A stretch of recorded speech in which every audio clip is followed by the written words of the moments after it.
technical issues, but now we're back and we'll start with the show. So, hello everyone. Hope to the Reality Bang. I'm RJ Yohann, your host for this session, and thank you for tuning in. That said, if you guys want to contribute our topics, have any questions, or just want to tell us what an amazing job you're doing, you can reach out to us at 6364252164. Now let's jump right into it. Today's topic is depression among youth. We also have two special guests for the show. We have Amy and we have Mr. Suvish Samuel. Mr. Suvish is a counseling psychologist. He works with young adults, parents, and adolescents.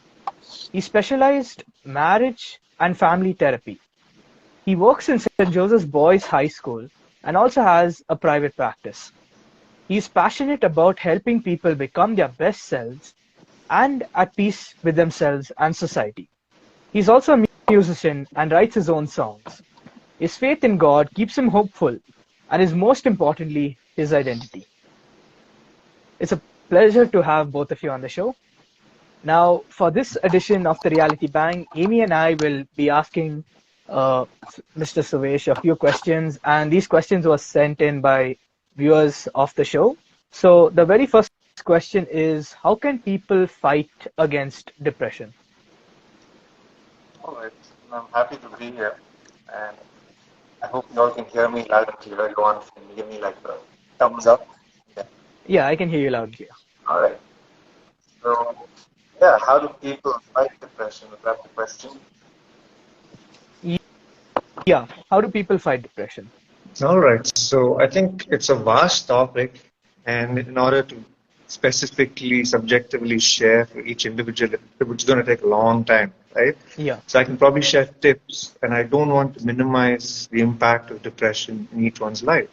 So there is depression when there is grief, when you lose someone, when there is loss, and each individual loss can mean something. There's also a form of clinical depression where there requires a diagnosis, where you've gone on for 6 months to 12 months of suffering the same symptoms over and over again. So without nullifying all of that, I would say it is a fight, like the question rightly suggests, And I believe that it can feel like the most loneliest thing in the world to do. And it's so important to reach out, to open up, to recognize that, okay, I'm struggling right now. I don't really know what to do. So sometimes it can be a very scary place because it's not even your fault. It's not like you're doing something on purpose, right? You want to open up, but maybe you don't know how. Or there's that fear of opening up because what if you're misunderstood? You probably never want to open up again. So in order to fight, I think it's those small, tiniest risks, even as small as just taking one deep breath. Okay, I'm going to do one thing today. I'm just going to send a message to a friend, and maybe if I want to delete it, I'll delete it. But it's that one small risk that I think begins the fight. For some, it can be just taking one step. It could be just, today I'm just going to take a bath, and then that's it. I'm not going to do anything for the rest of the day. So it could be a fight like that. It could also be recognizing that, I'm alone right now. Acknowledging to oneself that it's a lonely place. Because depression and loneliness are so closely linked, right? I'm sure in the questions to follow, we will talk about that. But I think acknowledging loneliness, trying to seek out some amount of help, whether it's a friend, whether it's someone you trust even a little bit. It could be as simple as sharing a song or indirectly communicating something. So there are different ways to fight it, but I think these are some of the few things. I hope I was clear about taking that small step. So. Yeah, you were very clear. I mean, it takes small steps to, get to the main point. Amy has a follow-up question to that. This is some questions that were given to us. What advice do you give to people who are facing depression? Not for yourself, like if you know someone who's going through this. Right. So firstly, I think it would be knowing that there's someone you can talk to.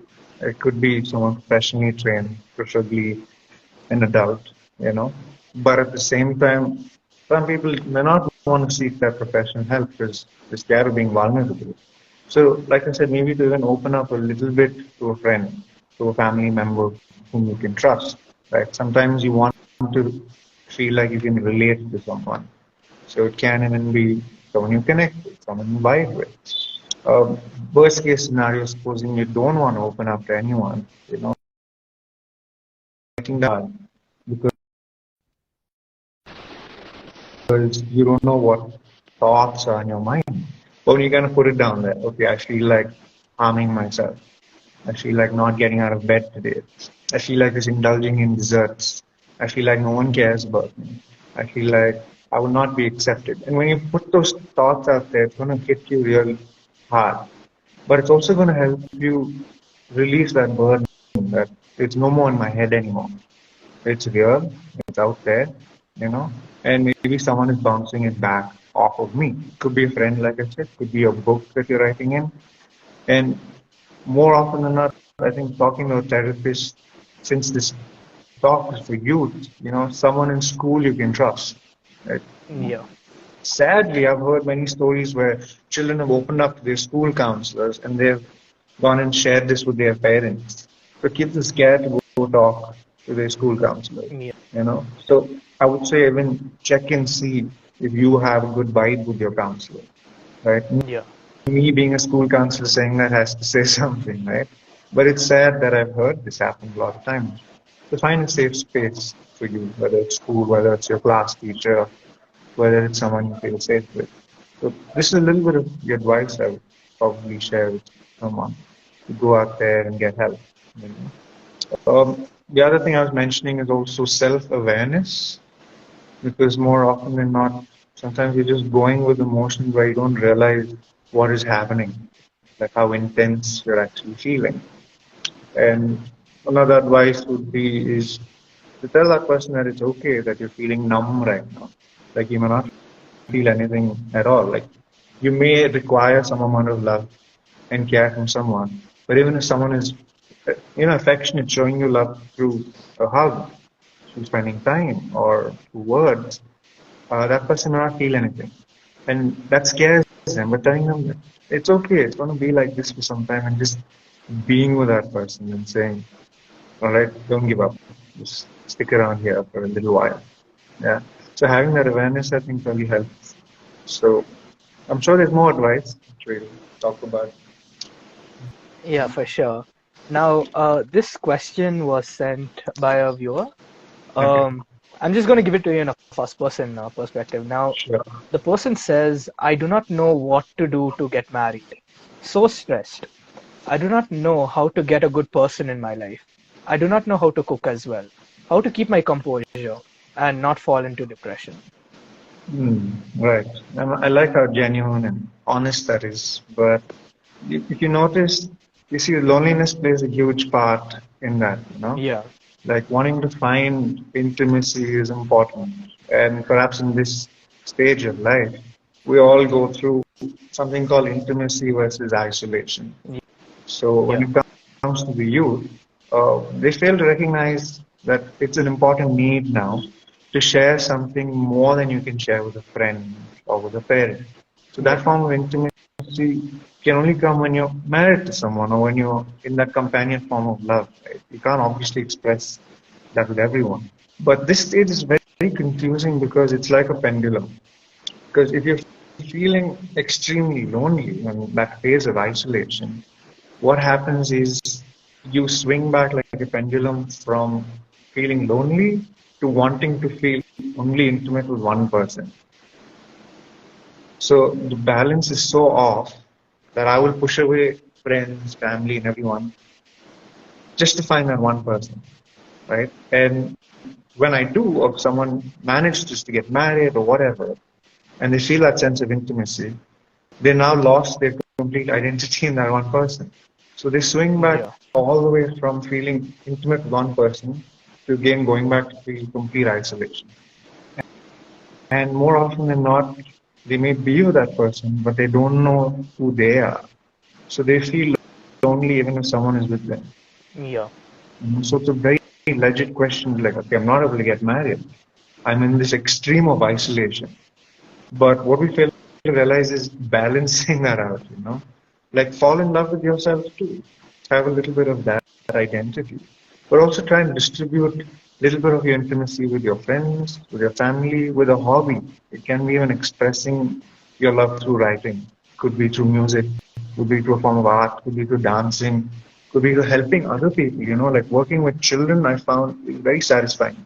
And it's not just an adult working with children. Like if you see in my school, we have these outreach programs where the 10th, 11th, 12th grade students go and help other children in different Yeah. communities. And they feel so good. They're like, oh man, I felt useful that day. I was able to connect, contributing back to society, right? So doing that while you're still waiting to get married, it's an awesome feeling. Some people have pets, they do something for others or help others through pets. That also helps. So I think finding that fine line, just to answer your question, since you're listening, is important. And even once you get into it, like you said, those fears are going to be there. In order to overcome that fear that you were mentioning, it's important to take those risks and face it. Once you've experienced loneliness and you made friends with it, once you've experienced being with someone and being vulnerable, you're like, I can do this again. It's not so bad, right? So I hope that answered your question. Hmm. Yeah. Amy has another question to Yeah. put forth. Could I just ask two questions? I'll ask the official question that came. Why is depression given little to no attention when it is the leading cause of suicide rates in the youth? Yep. Okay. I hope you all are ready for something intense, but I'll try and make it a little light so that everyone can receive it. So it's a very sad thing. It is, like I said in the beginning, minimized to something so small. And we fail to realize the intensity of what someone is going through until it's already done. Yeah. After someone has a breakdown, or like you said, suicide, self harm. Why does it have to go to that level? Because more often than not, we don't even see it. And what I've learned in the due course of time is that we don't take care of ourselves too. I look at adults and parents who are still stuck in depression and think that it's something I've dealt with all my life. I don't have to do anything about it. I went through it the hard way. So let my child go through it, or the other extreme. Let my child not go through anything at all, right? Yeah. So I feel like it is definitely a parental thing, or even with friendships, the way someone talks to themselves matters a lot. Because if you're telling yourself, I suck, I'm a useless person, I can't even get up to take a bath, I can't even study properly, I can't look at people in the eye or be an extrovert in certain situations, I am not good enough. My mental set, maybe even in this talk, could be, why am I doing this? Maybe I'm not good enough to talk here. I'm going to screw this up. I don't think people are going to benefit from this. Now, if I talk to myself like that and I hear someone else talking like that, what am I going to do? I'm going to perhaps talk to them the same way. Yeah. You're anyway not going to do so well. Things are hard, so you have to suffer. You've been in bed, you've struggled so much. I've been struggling so much, waking up like this, working 24 hours a day, having so many number of sessions, for example, or I had gone through this form of abuse or this addiction. So you also have to pull through it. Do you notice that word have to? You Yeah. must. You're Have forcing. Yeah. You're forcing the person to go through it. exactly. When you're doing that to yourself, you Yeah. expect the other person to do it too. But when you're kind to yourself, like, yes, I know I've gone through this. And it's scary. But I'm not going to say I have to go through this. I'm going to say I'm going to try softer. So there's one thing you all can take back into today's session is tell yourself, don't try harder. Try softer. And it will work. When you talk to yourself like that and say, I can do this. I can wake up. I can study maybe a little bit. I can do this session well today. When you say can and not have, you have a choice there. And when you say you will, you're willing to do it, right? Eventually what happens is you're going to talk to other people like that. You can do this, man. But how sad is it that the schools, teachers don't say that. Parents don't, some of them Yeah. do. But even now I hear that happening. You can't do this. You're horrible at this. You're not good enough. because maybe they've been talking to themselves like that. You can't talk, you can't teach well. You're not good enough. You're just a teacher. You suck. You're just a well-known CEO. What are you doing to help the world? May not be a financial status also, no? It's It's like the way you talk to when yourself that matters. it's like when the person is down, you just keep on pushing them down, like even more down. You're Exactly. not helping them to, come back up. In other words, Exactly. So that's why I think it's minimized. Because you're like, I'm going through it, so why should you? yeah, Why can't you buck up? Another reason I would say that it's minimized is because it's a scary place to be. As human beings, I'm sure all of you will acknowledge that we're all wounded and hurt in some way or the other. And we carry a certain amount of pain that we don't know if it's healed or not. And when someone else is talking about their depression, what we fail to realize is it's reminding us of our own. Like, for yeah, example, say you have a cut on your hand, right? And you know what that pain feels like. And if my hand is cutting and I tell you to do something about it, you're going to want to throw up because it's reminding you of your own cut, right? yeah, Like when you see the other person in that same spot. With families, I've noticed this happens so often. Like parents and children have an argument, or husbands and wives have this argument because they're being vulnerable and they're showing they're hurt, they're crying. And the other person's like, shut up, don't cry. You know why? Because yeah, reminding them of their own hurt that they've not dealt with. And they don't want to deal with it. yeah, They don't know how to say, it's okay, I need help too. They don't want to cry about it and then heal from that. Yeah. So it's a very important space to recognize that I also am hurt. I don't have to stay tough. I don't have to stay resilient all the time. I can grow from being vulnerable. And I think that will not nullify how important depression is. So how we talk to ourselves matters, how we deal with our own wounds matters, how we recognize someone else's pain matters. So I hope that yeah. answered the question, Amy. Thank you. The reasons it's minimized. Uh, Okay, now I'm gonna ask a question like, who exactly can you rely on through these bad days, especially like bad days in the sense like through depression? Hmm. All right, so that's a very subjective question to answer who. For me, it may be someone. For you, it may be someone else, right? Yeah. So since you both are on listening to me, if I can ask you, Yohann and Amy, who do you look to during your bad days? Well, I personally look to my best friend. Like, actually, it's not just one; it's like two or three.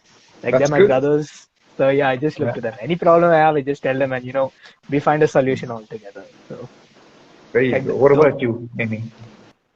I usually get a bit angry when I'm going through bad times. I don't feel tired. So I try not to speak to anyone because I'm worried I will say something extremely terrible to someone. Sure. Yeah. So may I ask how you cope with it? Is it expressing anger? Is that something Uh, that helps you? I go for runs. Sometimes when I'm by myself, I imagine saying all of the wild things that are in my head, and then Yeah. once it's all out, it's gone. There you go. All right, I guess that answers my question a little bit. It's very different for each one. Like, who is yeah, the right person to go to? Like, sometimes it could be ourselves. Sometimes it could yeah, be a journal or a book.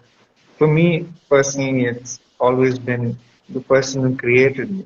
Like, I know my mom and dad have given me some parts of them, but there are some parts they will not understand. But I do know yeah, that I have faith in a God who's made me. Because I know his name and because I know he walked this earth as a human being 2000 years back. And I believe that he had to go through the pain that I'm going through now. Who else is going to understand what I'm feeling but him? So saying a prayer out loud, maybe I'll get an answer, maybe I won't. But it's out yeah, there. Someone has heard me. And more often than not, to my surprise, it'll be another person who will come and talk to me. Listen, bro, listen to the song. Or it'll be a student who'll probably come and give a card and say, sir, thank you for helping me. Have a nice day. And I'm like, shucks, I got that answer. I was having a low day. And I think through people, we get an answer.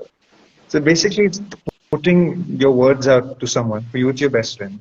For her, it's the universe or the air or the park she's jogging in, right? For some, it's the journal.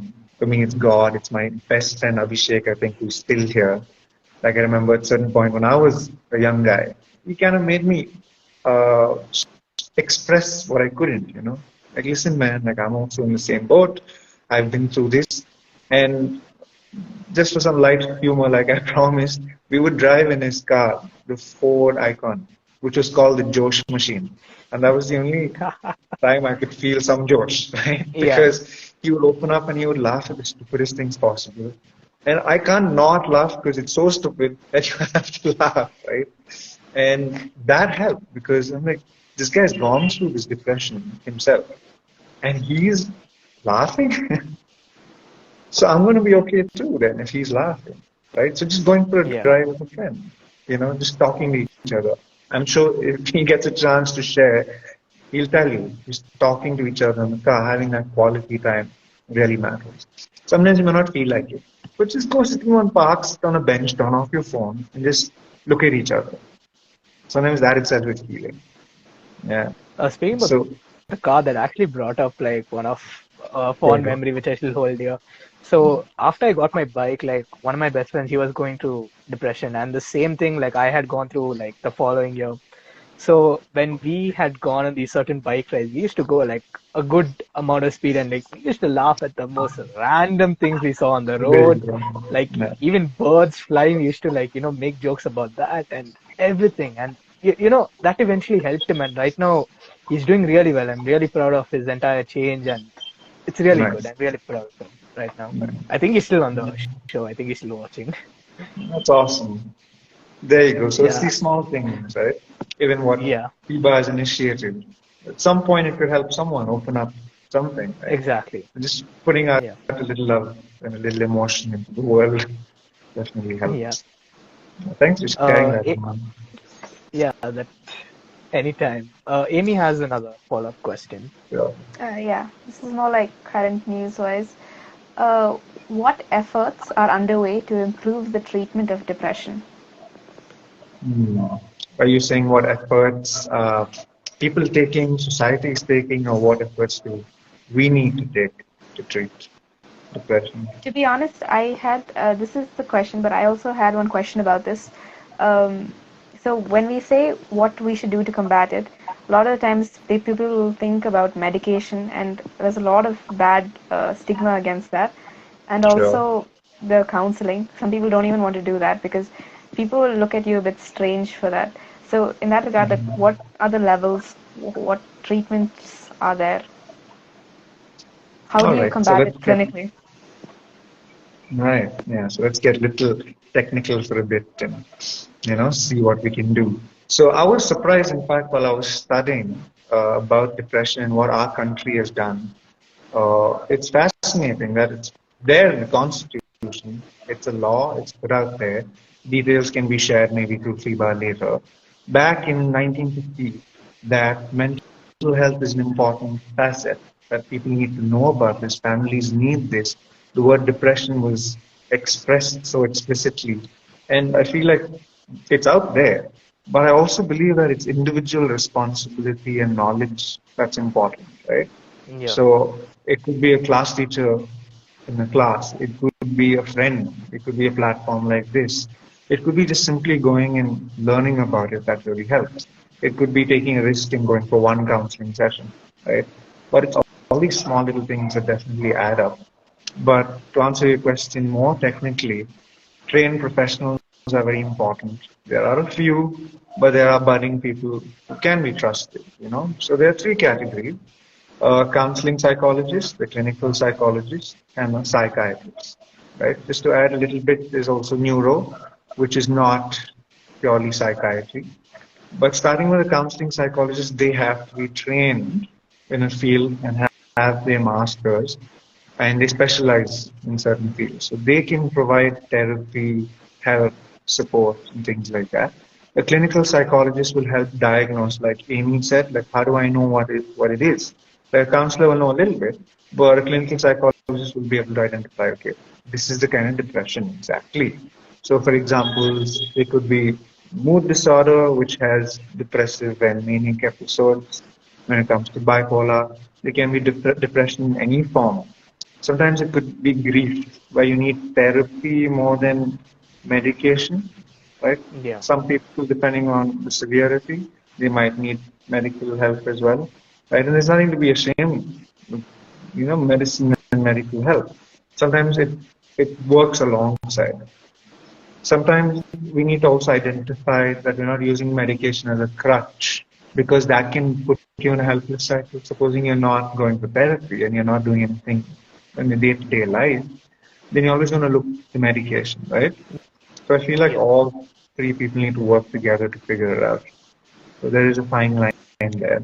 Coming to the psychiatrists, they know the entire body, but not all understand that there could be an emotional problem causing depression. So I think awareness with them also is important. That listen, I'm not going to prescribe you a medicine now until you've dealt with this trauma or this burden you're going through. So you might have to go to intense therapy. It could be rape that's caused depression. It could be a loss of a job, family member that requires inner healing. Right? Could be even childhood trauma. So I think going through that and recognizing that, yeah, these are the medications I can prescribe is important. Um, in simpler ways, like I think schools now have counselors. So to sit with them, talk with them, understand what it is this what it is, to have class sessions, I think that really helps. And small things like you're doing here, no, with FEBA. So I think these are a few things. Yeah. So coming over to the next question now, how might other aspects of your health deteriorate as a result of depression? Right. Like how is it So affected? Uh, sure. yeah. True. I mean, sadly, it does impact almost everything, physical well-being, your thinking patterns, your basic routines, the way you express and feel emotionally, certain amount of numbness that can come with it, Yeah. feeling lost perhaps. So I think in all aspects, starting with maybe medically or physically, like I said, a psychiatrist would understand or a doctor would know, would be your breathing pattern, could be low heart rate, increased heart rate, could be allergies, could be skin issues that are caused. It could be something internal. Like there's a lot of studies which I won't be able to share because I am not specialized in it. Maybe emotional well-being, how that can impact physical health. Could be psychosomatic, could be even a cancer in your body that you're carrying because of unforgiveness. It could be Yeah. intense amount of hate that your body is trapped with certain emotion can be causing it. It's so being so depressed can, add to all of these things physically, starting with the smallest to the greatest extent. Maybe even partly death, right, or suicides, like you mentioned. So the neurotransmitters go up and down in the body. It's not balanced, not really in your control. Right? So sleeping, eating, not feeling hungry, feeling too hungry. But if you noticed, it's like I said, like that pendulum again, it's never balanced, right? And what medication Yeah. tends to do is kind of put that in a place of balance, right? But then again, the risk is if I'm off medication, I'm going to go back to extremes again. And the problem with being on medication also certain times is you become so numb that Yeah. I'm so balanced that when am I going to feel the extreme emotion I'm supposed to heal?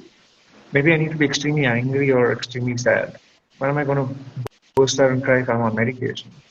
Or when am I going to feel extremely joyful or happy and like actually enjoy a laugh if I'm numb right now, So coming back to the physical impact, this is what it can have: depression, medication, anything biological.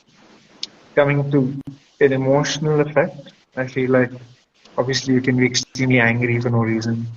You can Yeah. be extremely bummed out and not feel like participating in anything. Maybe cut off from people. I don't want to meet, have any human contact. Right? Um, it could be also an addiction to a point of self harm. I need to find a way to express my emotion. I'm depressed. So I feel a release when I harm myself, I cut myself.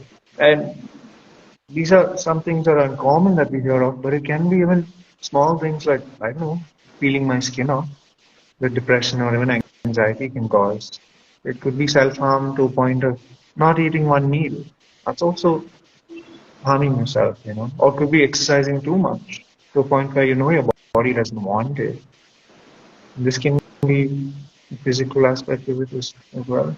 Mentally, it can be negative thinking, or it could Yeah. even be toxic positive thinking, another extreme. Oh, everything in life is going to be good. I'm awesome. And here, religion can play a very sly role as well. Like, no, I have God by my side. Everything's going to be perfectly awesome. And I guess more people don't believe in God because of that. It creates more Yeah. damage, saying Yeah. that everything's awesome. Like I'm going through this for something brilliant to happen.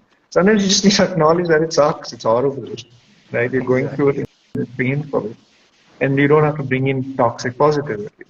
That I'm going through this Yeah. only because of this reason. You may not know the reason. So it can cause you to think too positively. Like I mentioned, the have tos, that's one extreme of being critical. But it can also be the opposite of have to, which is whatever happens, happens. You take it as it comes. That's not going to help either, right? So Yeah. that can affect your thinking process. You can think extremely negatively and have assumptions that something bad's going to happen, right? And it could tip over to the other side. Something good is going to come my way, and you hope for that and have that sense of false hope. So that could be mentally, emotionally. So it sounds depressing, doesn't it? All these different things Yeah. that It sounds could way too affect your draining, body. actually. Yeah, It but sounds way too draining.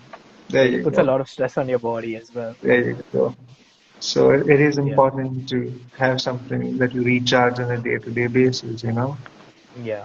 So it can be draining to talk about these things, but it's real and you need to talk about it. Exactly. Yeah. The final question of today's show will be asked by Amy. So this is how to check if someone who you know is really depressed and also how to deal with them. Also, Sure. this is like more of something that happened in my life. I don't know if you remember Mhm. a few years ago, there was a trend going around where girls would hurt themselves and then they would Mhm. tell one guy who they like that they were hurting them for them, sort of like to Yeah. guilt them into. Do you remember this? It was really Yeah. Yeah. famous, and a few of my Yeah. friends. I Like felt to get back with them or something, or to get in a relationship with them or something like that. I felt an unholy amount of rage at this, but there's one particular girl where it was very obvious that even though she was also, she said at least that she was doing this for some guy, there were some things in her Mhm. life that made me always suspect that she was actually depressed. Like Right. how, I'm not sure if I'm Sure. coming up clearly. No, you're How, extremely clear, and I think it's a very important thing. So I hope I can say this as clearly as possible. To answer that first question, how do you know? We don't know, Amy, Johann. Everyone needs it. Everyone goes through depression in a different level. We cannot compare it at all. More often than not, scientifically, if you study it, it's always like a bell-shaped curve. So all the population is depressed. 5 to 10% are depressed a little bit, right? Yeah. The middle chunk, is depressed average. I can go to work, do my 9 to 5 function, but I'm still depressed a little bit. And maybe in an average form. And then there's the extreme depression, right? 70, 80, 90, 100%. So again, 5 to 10% of our population is 100% depressed. And that can Yeah. be, say, amongst the three of us, one of us, right? So that's the reality of it. And everyone is going through that form of depression. And sometimes Yeah. depression can come in mania as well, where you've gone through so much depression that you're like, yeah, I'm resilient enough now. I can face anything in life. So I'm happy, I'm smiling, I'm going on trips, I'm doing everything, I'm functional. But how do you know this person's so happy? They don't need any help. Let me not check on them, right? Yeah. Everyone needs it. So how do you know? We don't know. We need to be kind and nice to everyone, I guess, as much as we are to ourselves. Like I said, we need to start with ourselves. Like I'm having a good day, I'm still going to check on myself. I'm going to be kind to myself. I'm having an average day. I'm going to still be nice and talk to myself well, and more often than not, I forget that. So I would say a prayer like, God, remind me of who I am. You created this body, this mind. I do not understand the intricacy. Even scientists are still figuring it out. But whatever knowledge I know, I learn about it. And I'll ask you for help, you know. So to really sink in that form of guidance, I've noticed I pray for each student before a session or a client that I meet, or just before the session started, for you guys, or for me to be able to deliver.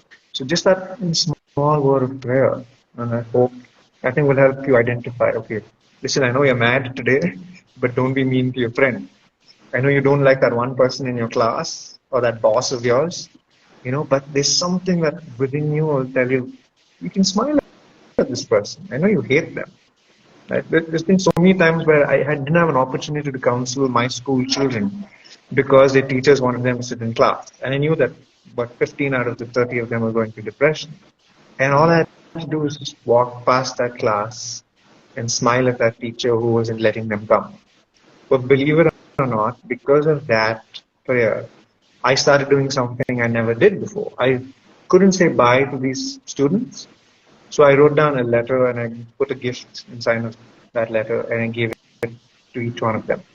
And ever since that year, because of that one teacher, even though I couldn't do anything for these students face to face, I could do it through a letter, through words, right? Yeah. So just listening to that and recognizing that really helps, saying a prayer. So that's how I think I get to know if someone is going through this or not, or if I need it or not. But coming back to the question again, when someone is harming themselves or looking to be loved, it's really sad, isn't it? They're making it so obvious that, listen, I just need to be loved. But Yeah. as human beings, we tend to judge. Like, why are you doing that to be loved? Why do we judge? Because we are not loved. If we are already loved, you're not going to judge that person, We're going to give some of that love. That's why I said in the beginning, check ourselves. Where am I lacking? Let me go and fill up.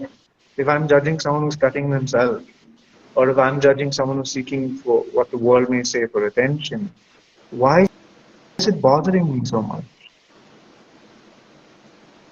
Where does that come from? But how can I put a little bit of love into that world?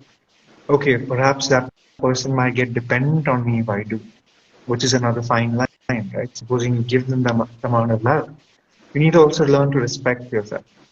So, like, listen, I love you, but if it's something you're taking too much away from me, you may be upset, you may be sad, there's nothing I can do about it. So, I think now I will include the word respect, right? We need to respect and love ourselves. Right? So, at a certain point, it's not in our control. Right? Children, life, parents, it's not, their children's lives are not in their control. We all know who it's up to anyway. Yeah. Right? So I think that surrendering is an important aspect, and drawing that fine line, that boundary that yes, I can show some amount of love, not be judgmental, but be okay with not having to please someone. I hope that answered the question, Amy. That Yes, fine thank you. line of what someone needs. All right. Good.